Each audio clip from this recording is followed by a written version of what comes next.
superstar with a streak of social activism, words could never be enough to describe this exceptional actor. Aamir Khan, who's currently shooting for Dhoom 3 in Chicago, took some time out to discuss his work for Satyamev Jayate and films with Bollywood Hungama Broadband content head Faridoon Shahryar.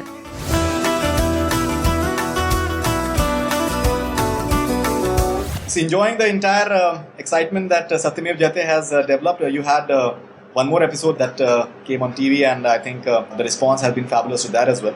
Yeah, Faridoon, we felt that, throughout this journey, there was so much that, I didn't want the show to be just my voice and what we are saying, but we wanted to hear what people are saying.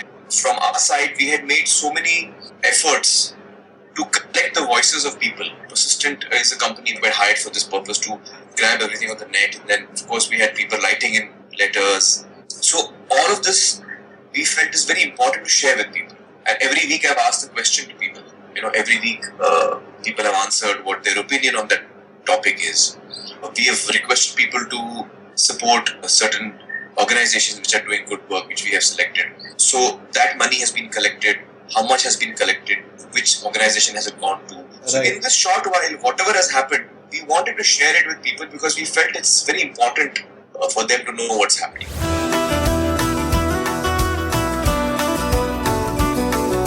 What is the total amount that has been collected so far? Because I believe for every episode you've got from 27 lakhs to around 2 crores. Because the collection period is going on until 31st of August. But so far the minimum that any organization has got is 27 or 28 lakhs. And 2 crore something is what one organization has got. So that's the highest amount. So between 27 and 2 crore. And I'm hoping that this will, till 31st August we'll be able to collect some more. I think the total is somewhere around 9 crores, 10 crores, somewhere there. I'm not sure exactly.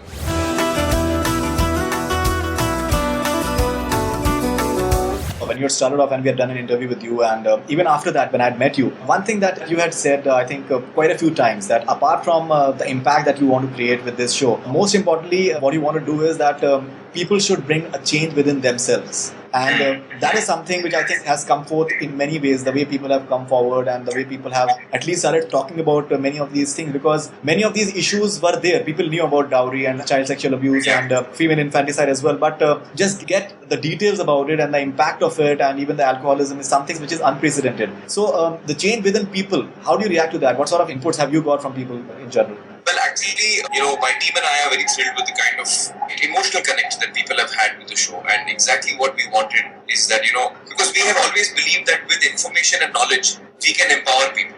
And information and knowledge empowers me. And based on that, then I can change my steps if I feel that I need to. So first, the impact of that knowledge and information has happened on me. Because I have been so unaware in my own life about so many things. And then through me, I'm via media, I'm hoping that it also reaches more and more people, and it has. So I'm very thrilled about that this show has really connected with people, and it has, made all of us aware, it's made all of us more introspective. And I truly believe that this will bring about, a strong change as we go along.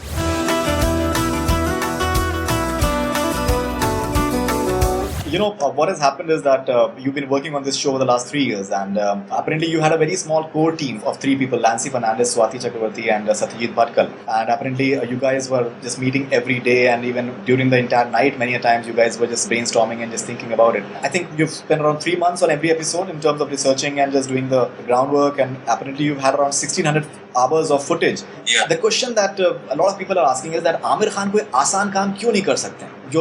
जो भी ऐसे ही काम वो क्यों पसंद करते हैं जिसके अंदर बहुत ही ज़्यादा मुश्किलें होती हैं, and it's not easy to do it in the first place. I think every work that you do can be easy or difficult. It's up to you. And it's not a question of easy and difficult also. It's a question of how deep you want to go into anything. So no matter what I'm doing, I'm a passionate person and I like to give everything that I have to whatever I'm doing. It could be playing a game of chess, it could be eating a meal, it could be talking to my friends. When I'm talking to you, my entire attention should be on you and not on anything else. So I like to give myself fully to everything that I do. And so therefore, even in something like this, which is in fact very all-consuming and all-demanding, it's more than likely that I would be totally immersed in this, and it was, and it's been a very rewarding and enriching experience for me. I think I've learned so much. I've met such amazing people. I would have never met all these people from different parts of the country. So it's been a big learning experience.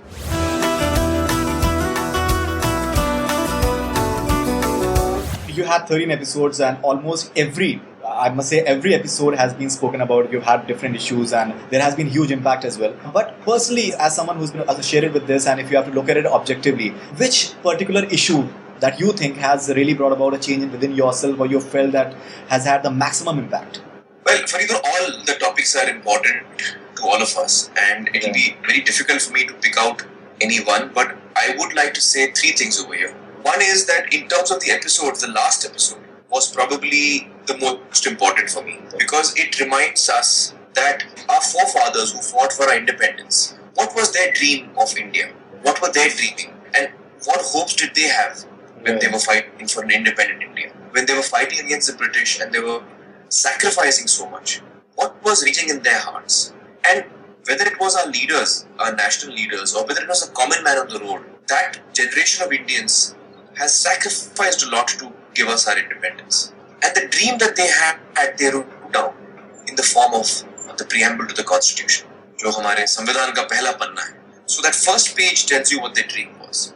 They dreamt of an India where there would be justice. They dreamt of an India where there would be equality. No one is superior or inferior, we're all equal. They dreamt of an India where there would be freedom and liberty.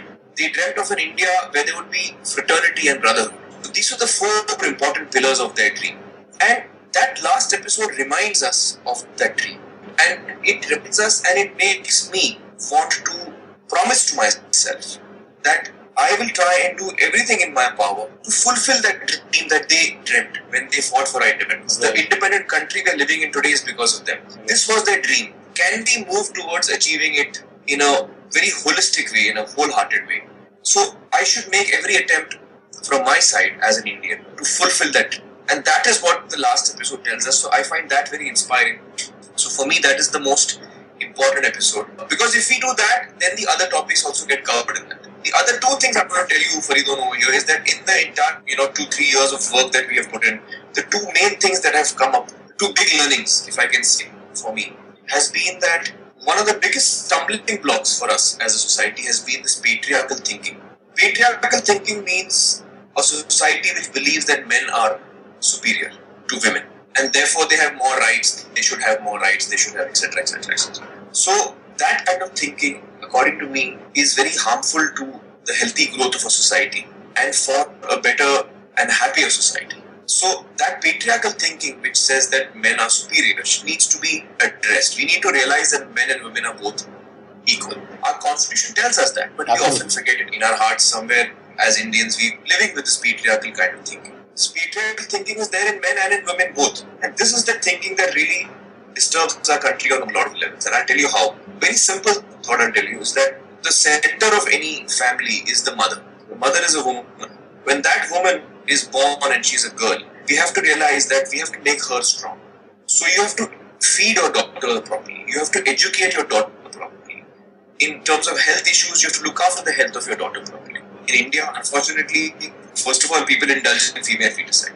Then after that, if they don't kill the fetus, often girl childs are left in dustbins and all that. Then if the girl is not left in the dustbin, she's not fed properly. She's not given equal as her brother is given. So your son is well fed, your son is well educated, he's sent to the best schools, but not your daughter. Now, this is an inequality which we need to remove, because when you educate your daughter properly, when you make her strong physically, mentally, emotionally, in every way, when she grows up and she becomes a mother, that family becomes strong. The mother of a family is strong, the family is strong. And because the mother is the center of every family.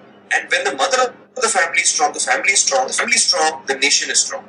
My mother has spent more time with me. She has done my upbringing. So what we have to realize is that as Indians, we have to treat a girl child with the same love and respect and offer her everything the same as we offer to the boys. And that is a very big requirement of our society right now. So that was one learning. The other big learning that I had is that wherever we found people living as a community, we found happiness over there. We found that people were prosperous over there.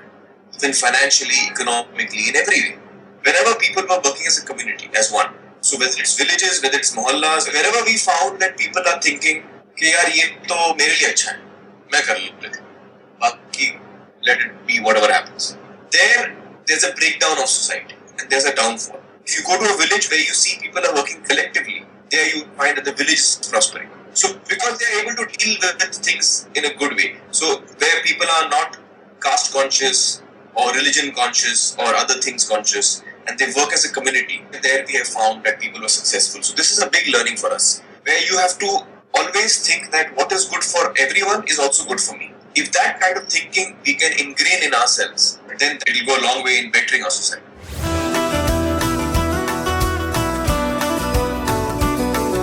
मैं देश के भले की बात कर रहा हूँ, society के भले की बात करने की कोशिश कर रहा हूँ at least. That's my attempt. So when we take an issue, we try and understand the root cause of it. Ultimately, we're all human beings and we sometimes make mistakes.